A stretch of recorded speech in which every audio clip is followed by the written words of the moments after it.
है। हाँ, सतगुरु कहते ने सिमरो जास विश्वंबर एक, मैं भी उसनू याद करा जिसनू सारी कुदरत कायनात सारी याद रही है, जिस दे हुक्म विच सारी कुदरत कायनात है। एक है, एक के नहीं, एक है कक्के उते दो लावां ने। सिमरो जास विश्वंबर एक है, जेड़ा सारे विश्व विच एक रमिया होया, मैं भी उस सिमरा। गुरु अर्जन पातशाह कह रहे हैं, मेरे ते किरपा कर मेरे मलक। ते असी भी ते अज इत्थों ही ते पता लगा सुखमनी हैगी है, जेड़ा सारी कुदरत कायनात विच रमिया होया है। जी आप जी ने कोई भी हार कोई मां पाई होवे, कोई ऐसा मणका है जेड़ा धागे की सतह तो बगैर खलोता है कोई? धागे की सतह जिस मणके तो हट जाएगी वो मणका भी टूट जाएगा। तो केवल उस परमेश्वर की सतह ही सारे संसार में परोई पई। ताई तो सतगुरु कहते नाम के तारे खंड ब्रह्मंड। तो गुरु साहब कह रहे हैं सिमरो जास विश्वंबर एक है, सारा संसार विश्व। आख्या मेरे मालक मैं भी उसनू सिमरा। ते फिर उसनू किस तरह सिमरते ने लोग? सतगुरु अगली पंक्ति कहते हैं, बेटी अगनत पढ़ना। अगणत, अगणत का मतलब है जेड़ी गिनती विच नहीं आ सकते। अगणत पढ़ोगे गलत हो जाएगा। अगणत, हाँ जी, आनू सैपरेट करना है। हाँ जी, गणन का मतलब होता है गिनती, काउंटिंग। अगणत जेड़े गिने नहीं जा सकते। हाँ जी, हाँ जी, अलग करके अगणत। सारे गुरु ग्रंथ साहिब शब्द अगणत है, अचरज है। अचरज कोई शब्द नहीं। अचरज, हाँ जी, अचरज का मतलब होता है बच्चिए विस्माद, जिसनू वेख के ऐसी हैरानी आवे जिहड़ी अपनी बुद्धि अकल तो पार हो जाए। अचरज, विस्माद, वंडरफुल। तो गुरु साहब कहते हैं उसनू अचरज पढ़िया गलत हो जाएगा। अचरज, अगणत, जिसकी गिनती नहीं हो सकती। सतगुरु मालिक किन्ने ही नाम तेरे जप रहे ने, मैं भी जपा। नाम जपत अगणत अनेक, अनेकों ही जीव तेरा नाम जप रहे हैं, जिन्हों की कोई गिनती नहीं। अनेक है कट्टे दो लाने, अनेके ता हुंदा जे एक ला हुंदी। अनेक है, बस नाम ही पॉज करोगे तो भी ठीक हो जाएगा, हौली हौली जुबान पे चढ़ जाएगा। अनेक है, अनेका ही महाराज कहते तेरे नाम नू जप रहे ने, गिनते। गुरु नानक साहब जी दे बोल याद करो, होर किते तुद नू गावैं से मैं जित ना आवैं, नानक क्या विचारे। ओही गल है, नाम जपत अगणत अनेक है। हाँ जी, वेद पुराण सिमरत सुधाखर। तुसी देखोगे वेद दे दद्दे नू औंकड़ नहीं, चार वेद ने। बहुवचन है तां करके वेद दे दद्दे नू औंकड़ नहीं, प्लूरल है। जे सिंगुलर हुंदा एक वेद दी गल हुंदी, फिर वेद दे दद्दे थले औंकड़ हुंदा। चार वेद तुसी बाणी पढ़ केड़े केड़े ने? ऋग्वेद, बहुत अच्छा बेटी, जुजरवेद, अथर्वण वेद, ये है। तो गुरु साहब कहते हैं वेद चार ने, शाम वेद, ऋग्वेद, जुजरवेद, अथर्वण वेद। ये चार वेद ने। पुराण 18 ने, कई नन्हे नू अंकड़ नहीं। शिव पुराण, आत्म पुराण, गरुड़ पुराण, ये 18 पुराण ने। जे पुराण एक दी गल हुंदी तो फिर नन्हे थले औंकड़ हुंदा। धन गुरु अमरदास साहब ने जदों रामकली सद लिखी तो उहदे विच एक बचन कीते, अंते सतगुरु बोलिया मैं पिछे कीर्तन करे हो निर्वाण जियो, केशो गोपाल पंडित सद्यो, हर हर कथा पढ़े पुराण जियो। उदों पुराण दे नन्हे थे उगड़े। बहुत रमज है बाणी दे एक एक बचन दी, पर फिलहाल तुसी इत्थे बच समझना पुराण दे नन्हे नूं औंकड़ नहीं, पुराण 18 ने। सिमरत दे तत्ते नूं सियारी है। 27 स्मृतियां ने, उस 6 शास्त्र ने बेटी। 27 स्मृतियां ने, 4 वेद, 18 पुराण, 27 स्मृतियां। ये हिंदू मत दे ग्रंथ ने, सनातन मत दे ग्रंथ ने जी। हाँ सिमरतियां ने जी, ਉਹਦੇ ਵਿੱਚੋਂ ਉਹ ਸਿਮਰਤੀਆਂ ਵਿੱਚੋਂ ਪੜ੍ਹੇ ਨੇ ਆਪਣੇ ਜੀਵਨ ਦੇ। कर्मकांड भी है, होर भी कहीं कुछ है, पर असि गुरु साहब जो कहना चाह रहे हैं सुधाखर। अब सुधाखर शब्द बहुत डूंगा है। आप जिन्हों कोई पता है सुधाखर किसनों कहते हैं? नहीं पता। सुखमनी साहब दी माइयां बड़ियां प्रेमी होंदियां ने पर गुरु दया करे। सुधाखर का मतलब है शुद्ध अखर। सुधाखर शुद्ध अखर। हुण तुसी मैं तुहानूं दस्सां शुद्ध अखर। इसे जुबान विचों गुरु की वडियाई कर रहे हैं ते शुद्ध अखर ने, ते जदों गंदा बोलने हैं फिर वो शुद्ध अखर नहीं हुंदे, हुंदे वो भी अखर ही ने। उसे अक्षरां नाल अखबार ते नावल पढ़दे हैं ते वही अखर गुरबाणी विच ने, वो शुद्ध अखर नहीं, ये शुद्ध अखर ने। नावल विच हैं अक्षर ही, पर वो की दिंदे ने? आत्म रस दिंदे ने? नहीं दिंदे, विष रस दिंदे ने। जेड़े विष रस दिंदे ने वो शुद्ध अखर नहीं हो सकते। कई गाने ने है तो भी अखरां च ने, स्टोरी है फिल्मां दी, वो भी अखरां च ही है, पर वो केवल विषय रस दिंदी है, आत्म रस नहीं दिंदी। इन्हां इंद्रियां नूं होर उत्तेजित करदी है संसार वाले पासे। हैं ते अक्षर ही ने, पर ये शुद्ध अखर ने।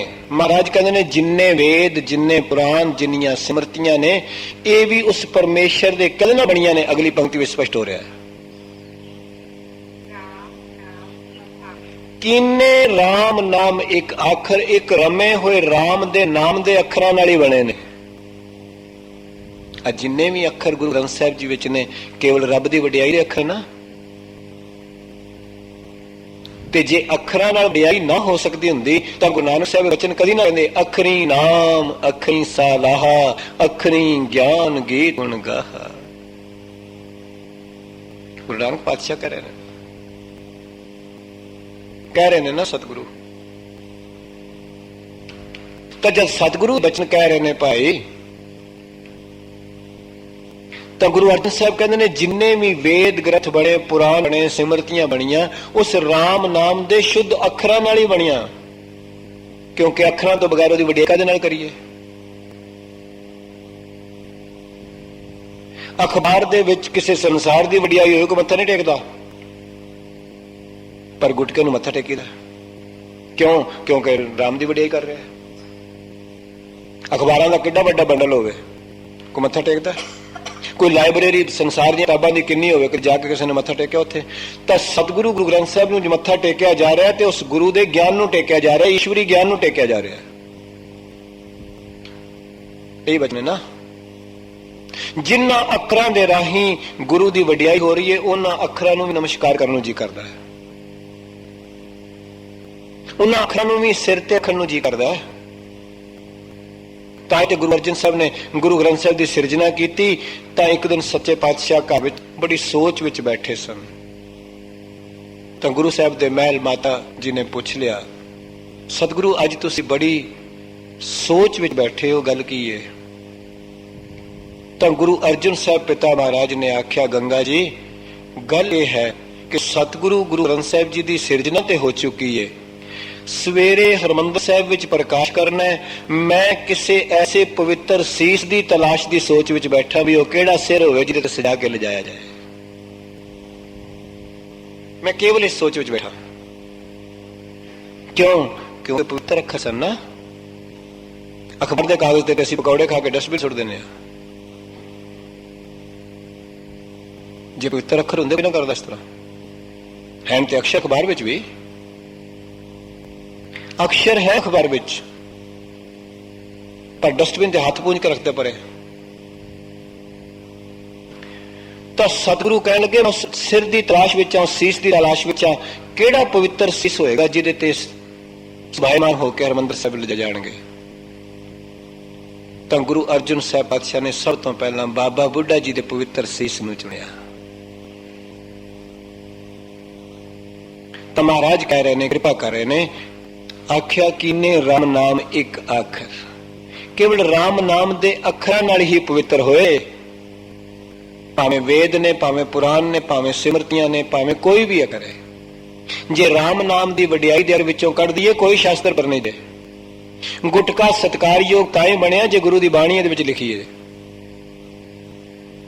ਨਹੀਂ ਤਾਂ ਕਾਗਜ਼ ਵੀ ਉਹੀ ਹੈ, ਅੱਖਰ ਵੀ ਉਹਨੇ, ਪਰ ਕੇਵਲ ਗੁਰੂ ਦੀ ਰਸਨਾ ਤੋਂ ਨਿਕਲੇ ਹੋਏ ਬੋਲ ਇਹਦੇ ਵਿੱਚ ਪ੍ਰਿੰਟ ਹੋ ਗਏ, ਇਸ ਕਰਕੇ ਸਾਡਾ ਸਤਕਾਰ ਦਾ ਪੱਤਰ ਬਣ ਗਿਆ, ਹੋਰ ਤੇ ਕੋਈ ਕਾਰਨ ਨਹੀਂ।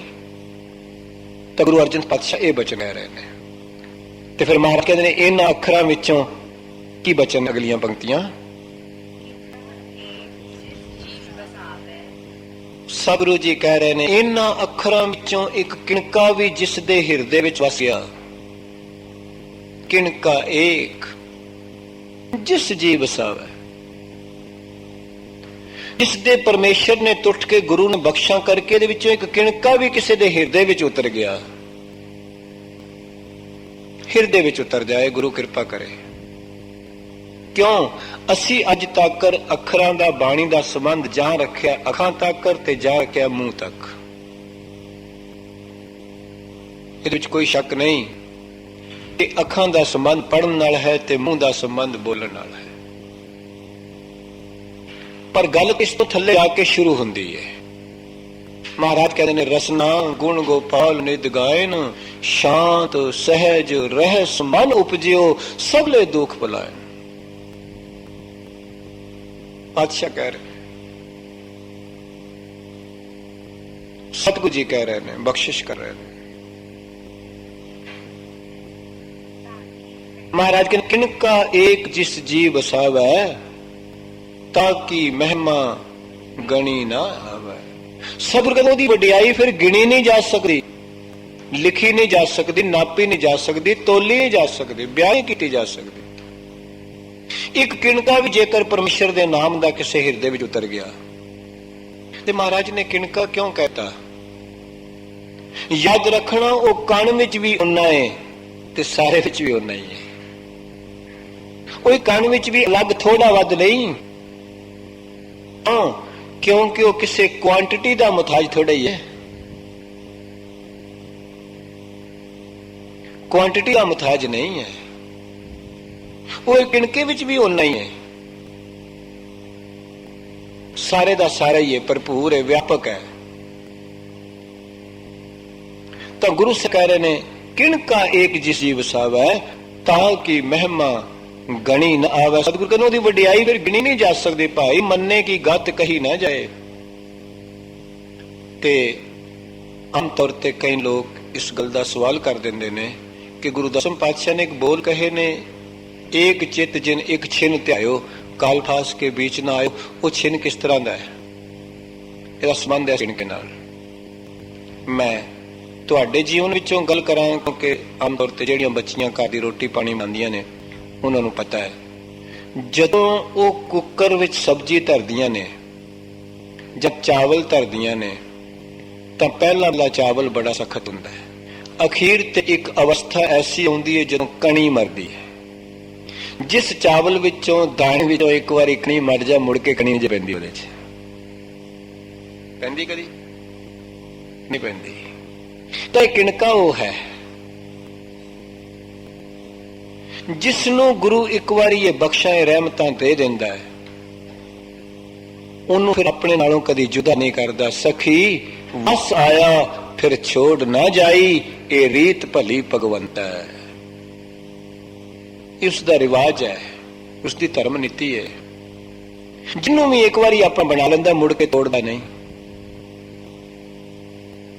ਜਿਹਨੂੰ ਵੀ ਆਪਣਾ ਪਿਆਰਾ ਬਣਾ ਲੈਂਦਾ ਫਿਰ ਉਸ ਨੂੰ ਆਪਣੇ ਤੋਂ ਕਦੀ ਵਿਛੋੜਦਾ ਨਹੀਂ। ਕਿਉਂ?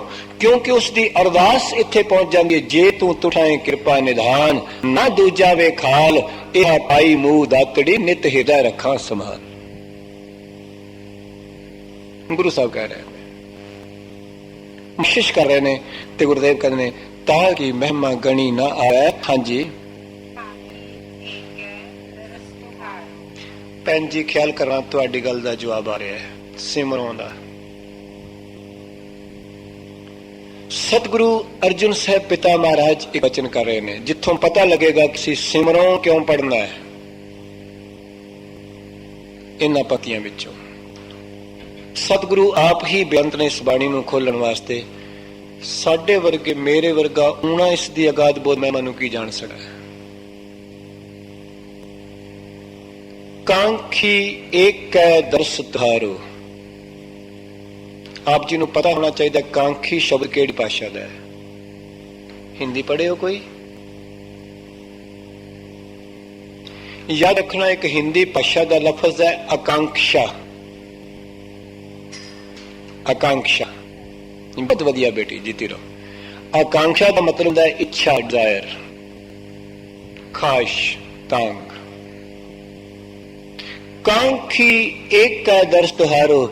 ਗੁਰੂ ਅਰਜਨ ਸਾਹਿਬ ਪਾਤਸ਼ਾਹ ਕਹਿੰਦੇ ਨੇ, ਹੇ ਮੇਰੇ ਮਾਲਕ, ਹੇ ਪਰਵਰਦਿਗਾਰ, ਹੇ ਪਰਮਾਤਮਾ, ਜਿਨ੍ਹਾਂ ਨੂੰ ਕੇਵਲ ਤੇਰੇ ਦਰਸ਼ਨਾਂ ਦੀ ਚਾਹ ਹੈ, ਇੱਛਾ ਹੈ। ਕਾਂਖੀ ਏਕ ਕੈ ਦਰਸ ਤੁਹਾਰੋ, ਨਾਨਕ ਉਨ ਸੰਗ ਮੋਹਿ ਉਧਾਰੋ। ਆਖਿਆ ਕਿਰਪਾ ਕਰ ਮੇਰੇ ਮਾਲਕ, ਉਹਨਾਂ ਦੀ ਸੰਗਤ ਮੈਨੂੰ ਵੀ ਦੇ ਤਾਂ ਕਿ ਮੇਰਾ ਵੀ ਉਧਾਰ ਹੋ ਜਾਏ। ਗੁਰੂ ਅਰਜਨ ਸਾਹਿਬ ਹੈ, ਆਪੇ ਹੋ ਗਿਆ ਨਾ ਸਿਮਰੋ। ਗੁਰੂ ਅਰਜਨ ਪਾਤਸ਼ਾਹ ਜੀ ਇਹ ਬਚਨ ਕਹਿ ਰਹੇ ਨੇ, ਕਾਂਖੀ ਏਕ ਕੈ ਦਰਸ ਤੁਹਾਰੋ, ਜਿਨ੍ਹਾਂ ਨੂੰ ਕੇਵਲ ਤੇਰੇ ਦਰਸ਼ਨਾਂ ਦੀ ਖਾਸ਼ ਹੈ, ਇੱਛਾ ਹੈ। ਯਾਦ ਰੱਖਣਾ, ਜਿਨ੍ਹਾਂ ਨੂੰ ਸ਼ਰਾਬ ਦੇ ਦਰਸ਼ਨਾਂ ਦੀ ਖਾਸ਼, ਉਹਨਾਂ ਨੂੰ ਅੰਮ੍ਰਿਤ ਦੀ ਖਾਸ਼ ਕੋਈ ਨਹੀਂ ਜੇ। ਇਹ ਪੱਕੀ ਗੱਲ ਹੈ।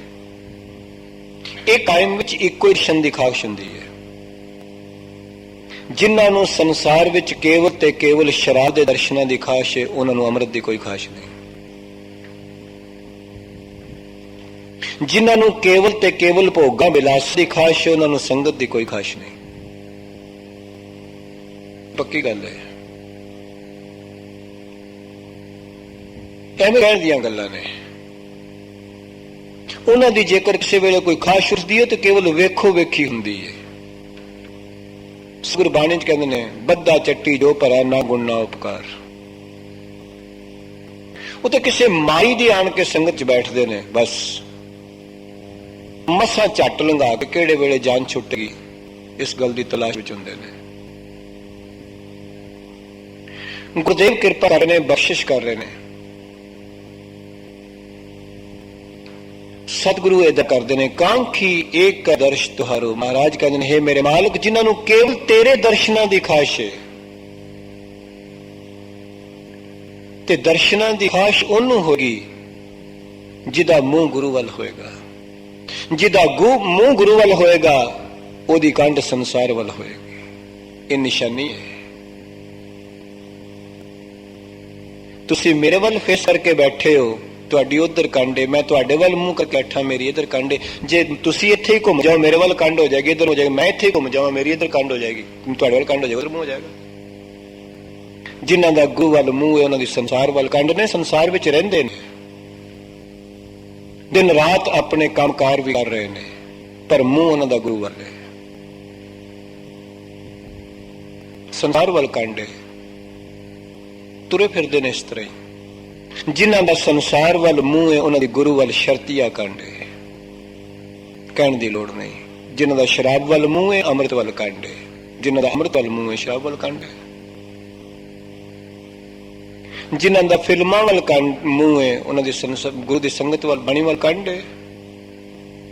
ਜਿਨ੍ਹਾਂ ਦਾ ਪੱਬਾਂ ਤੇ ਹੋਟਲਾਂ ਵੱਲ ਮੂੰਹ ਹੈ, ਉਹਨਾਂ ਦਾ ਗੁਰੂ ਵੱਲ ਮੂੰਹ ਨਹੀਂ ਹੋ ਸਕਦਾ। ਇਹ ਪੱਕੀ ਗੱਲ ਹੈ। ਕਿਉਂਕਿ ਮੂੰਹ ਇੱਕ ਪਾਸੇ ਹੋ ਸਕਦਾ, ਦੋ ਪਾਸੇ ਨਹੀਂ ਹੋ ਸਕਦਾ। ਪਰ ਬੰਦਾ ਅੱਜ ਚਾਹੁੰਦਾ ਹੈ, ਮੈਂ ਸਵੇਰੇ ਗੁਰਦੁਆਰੇ ਵੀ ਜਾਵਾਂ, ਮਸੀਤ ਜਾਵਾਂ, ਮੰਦਰ ਜਾਵਾਂ, ਤੇ ਸ਼ਾਮ ਨੂੰ ਪੱਬ ਵਿੱਚ ਵੀ ਜਾਵਾਂ, ਸਵੇਰੇ ਬਾਬਾ ਵੀ ਖੁਸ਼, ਸ਼ਾਮ ਨੂੰ ਸੰਸਾਰ ਵੀ ਖੁਸ਼। ਐਸਾ ਰਿਵਾਜ ਅਪਣਾ ਚਾਹੁੰਦਾ ਹੈ, ਪਰ ਇਹ ਹੋ ਨਹੀਂ ਸਕਦਾ। ਇਹ ਕਦੀ ਵੀ ਨਹੀਂ ਹੋਇਆ, ਕਦੀ ਹੋਵੇਗਾ ਵੀ ਨਹੀਂ। ਇਹ ਰਸ ਛਾੜੇ ਉਹ ਰਸ ਆਵਾ, ਗੁਰਦੇਵ ਕਹਿ ਰਹੇ ਨੇ, ਤੇ ਗੁਰੂ ਦੇ ਬਚਨਾਂ ਨੂੰ ਚੈਲੰਜ ਕੌਣ ਕਰ ਸਕਦਾ ਹੈ?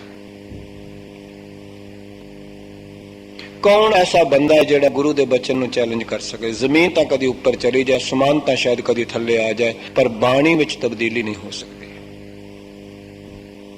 ਤੇ ਅਸੀਂ ਆਪਣੀ ਮਨਮਤ ਨਾਲ ਬਾਣੀ ਨੂੰ ਢਲਣਾ ਚਾਹੁੰਦੇ ਹਾਂ।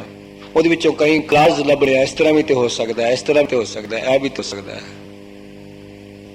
ਪਰ ਉਹ ਨਹੀਂ ਹੋਏਗਾ। ਤਾਂ ਸਤਿਗੁਰੂ ਜੀ ਗੁਰੂ ਅਰਜਨ ਸਾਹਿਬ ਪਾਤਸ਼ਾਹ ਕਹਿੰਦੇ ਨੇ, ਹੇ ਮੇਰੇ ਮਾਲਕ, ਮੇਰੇ ਤੇ ਕਿਰਪਾ ਕਰ। ਕਾਂਖੀ ਇੱਕ ਹੈ ਦਰਸ ਤੁਹਾਰੋ, ਜਿਨ੍ਹਾਂ ਨੂੰ ਤੇਰੇ ਦਰਸ਼ਨਾਂ ਦੀ ਕੇਵਲ ਆਕਾਂਖਸ਼ਾ ਇੱਛਾ ਹੈ, ਉਹਨਾਂ ਦੀ ਸੰਗਤ ਮਿਲੇ। ਨਾਨਕ ਉਨ ਸੰਗ ਮੋਹੇ ਉਧਾਰੋ। ਜਦ ਗੁਰੂ ਅਰਜਨ ਸਾਹਿਬ ਪਾਤਸ਼ਾਹ ਕਹਿ ਰਹੇ ਨੇ ਵਚਨ, ਅਸੀਂ ਕਿਹਦੇ ਵਿਚਾਰੇ ਆ?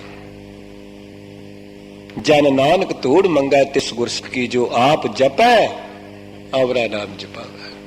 ਤਾਂ ਗੁਰੂ ਸਾਹਿਬ ਨੇ ਇੱਥੋਂ ਸ਼ੁਰੂ ਕੀਤਾ ਸੀ ਇਹ ਪਦਾ, ਸਿਮਰੋ ਸਿਮਰ ਸਿਮਰ ਸੁਖ ਪਾਵ। ਹੁਣ ਸਪਸ਼ਟ ਹੋ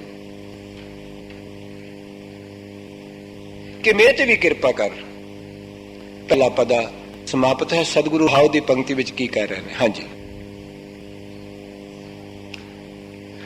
ਆਓ ਗੁਰਦੇਵ ਜੀ ਬਖਸ਼ਿਸ਼ ਕਰਦੇ ਨੇ। ਮਹਾਰਾਜ ਕਹਿੰਦੇ ਨੇ, ਅਬ ਸਤਿਗੁਰੂ ਬਖਸ਼ਿਸ਼ ਕਰਨਗੇ, ਵਿਲੱਖਣਤਾ ਦੱਸੋਗੇ। ਸਰਪਮਣੀ, ਗੱਜਮਣੀ, ਪਾਰਸਮਣੀ, ਚਿੰਤਾਮਣੀ ਤੇ ਸੁਖਮਣੀ ਵਿੱਚ ਫਿਰ ਫਰਕ ਕੀ ਹੈ? ਪਾਰਸਮਣੀ ਵੀ ਹੈ ਇੱਕ, ਧਾਤੂ ਨੂੰ ਸੁਨਾ ਬਣਾ ਦੇਗੀ। ਚਿੰਤਾਮਣੀ ਵੀ ਇੱਕ ਹੈ, ਪਦਾਰਥ ਚਿੰਤਨ ਕਰੇਗਾ ਉਹ ਮਿਲ ਜਾਏਗਾ। ਗੱਜਮਣੀ ਵੀ ਹੈ, ਹਾਥੀ ਦੇ। ਆ ਜਿੰਨੇ ਤੁਸੀਂ ਆਏ ਹੀਰੇ ਅੱਜ ਗੱਲ ਕਰ ਰਹੇ ਹੋ, ਹੈਨ ਮਣੀਆਂ ਹੀ ਨੇ, ਜਿਸਨੂੰ ਤੁਸੀਂ ਡਾਇਮੰਡ ਕਹਿੰਦੇ ਹੋ, ਨਹੀਂ ਨਿਕਲਦੀ ਸਾਗਰ ਵਿੱਚੋਂ, ਪਹਾੜਾਂ ਵਿੱਚੋਂ। ਹੀਰਾ ਵੀ ਇੱਕ ਮਣੀ ਹੈ, ਉਹਦੀ ਕੀਮਤ ਜੋਹਰੀ ਜਾਣਦਾ ਹੈ। ਪਰ ਮੈਂ ਬੇਨਤੀ ਕਰ ਦੇਣਾ ਚਾਹਨਾ, ਇਹ ਧਨ ਜਦੋਂ ਵੀ ਕਿਸੇ ਨਾਲ ਬਹੁਤਾ ਜੁੜ ਜਾਂਦਾ, ਉਨਾ ਹੀ ਉਸ ਨੂੰ ਖਤਰਾ ਜ਼ਿਆਦਾ ਹੋ ਜਾਂਦਾ। ਜਿਹੜੇ ਲੋਕ ਆਪਣੀ ਜਵਾਨੀ ਨੂੰ ਪਰਮੇਸ਼ਰ ਤੋਂ ਭੁੱਲ ਕੇ ਸ਼ਾਨੋ ਸ਼ੌਕਤ ਵਿੱਚ ਲਾਉਂਦੇ ਨੇ, ਯਾਦ ਰੱਖਣਾ ਉਹ ਜਵਾਨੀ ਹੀ ਉਹਨਾਂ ਦੀ ਦੁਸ਼ਮਣ ਬਣ ਜਾਂਦੀ ਹੈ। ਇਹ ਬੋਲ ਗੁਰੂ ਨਾਨਕ ਪਾਤਸ਼ਾਹ ਦੇ ਮੇਰੇ ਨਹੀਂ, ਗੁਰਦੇਵ ਜੀ ਦੇ ਅਮੋਲਕ ਬੋਲ, ਧਨ ਜੋਬਨ ਦੋਏ ਵੈਰੀ ਹੋਏ। ਜਿੰਨਾ ਬੰਦਾ ਜਵਾਨੀ ਦੇ ਧਨ ਦੇ ਨਸ਼ੇ ਵਿੱਚ ਪਰਮੇਸ਼ਰ ਨੂੰ ਭੁੱਲੇਗਾ, ਓਨੀ ਹੀ ਆਪਣੇ ਨਾਲ ਦੁਸ਼ਮਣੀ ਜ਼ਿਆਦਾ ਕਮਾਏਗਾ, ਆਪਣੇ ਨਾਲ ਦੁਸ਼ਮਣੀ ਕਮਾਏਗਾ। ਸਤਿਗੁਰੂ ਦੇ ਇੱਕ ਹੋਰ ਬੋਲ, ਰਾਜ ਜੋਬਨ ਬਿਸਰੰਤ ਹਰ, ਮਾਇਆ ਮਹਾ ਦੁੱਖ ਮਹਾਂਤ ਕਹੈ। ਸਤਿਗੁਰੂ ਨੇ ਮਹਾਤਮਾ ਲੋਕ ਇਹ ਗੱਲ ਕਹਿੰਦੇ ਨੇ ਰੱਬ ਦੇ ਬਾਰੇ। ਰਾਜ ਵੀ, ਜਵਾਨੀ ਵੀ ਤੇ ਮਾਇਆ ਵੀ ਬੜੇ ਵੱਡੇ ਦੁੱਖ ਨੇ ਜਦ ਨੂੰ ਭੁੱਲ ਜਾਈਏ ਤਾਂ। ਆਸ ਪਿਆਸ ਰਮਨ ਹਰ ਕੀਰਤਨ, ਇਹ ਪਦਾਰਥ ਭਾਗਵੰਤ ਲਹੈ। ਹੈ ਠੀਕ ਹੈ, ਕੱਲ ਸਹੀ ਕੋਈ ਨਹੀਂ ਬੱਚੀ, ਗੁਰੂ ਕਿਰਪਾ ਕਰੇ, ਬਖਸ਼ਿਸ਼ ਕਰੇ, ਰਹਿਮਤ ਕਰੇ, ਕੱਲ ਤੋਂ ਕਰ ਲਾਂਗੇ ਬੱਚੀ। ਦੱਸੋ, 7 ਬਚਨ, ਬਹੁਤ ਵਧੀਆ। ਵਾਹਿਗੁਰੂ ਜੀ ਕਾ ਖਾਲਸਾ, ਵਾਹਿਗੁਰੂ ਜੀ ਕੀ ਫਤਿਹ।